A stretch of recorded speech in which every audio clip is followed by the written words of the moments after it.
ความว่างเปล่าเที่ยวทางเส้นเดิมซ้ำ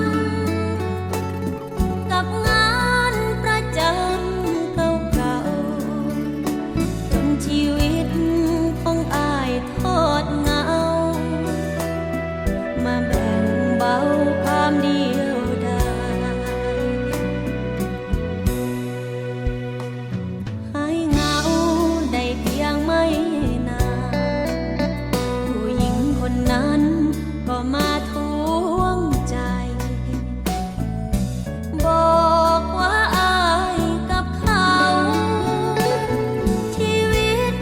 ขาดกันบ่ได้เขาขอ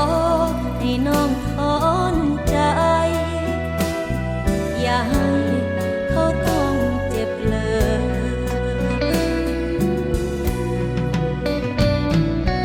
อ้ายนี่ใครก็ไม่บอก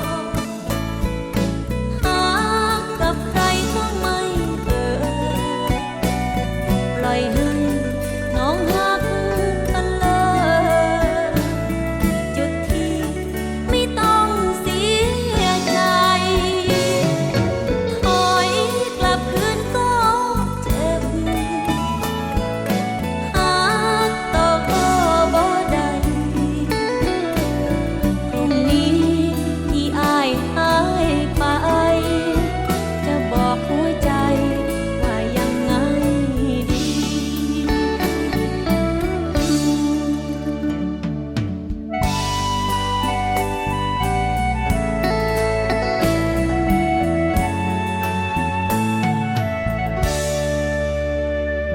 เมื่อคิดถึงวันข้างหน้า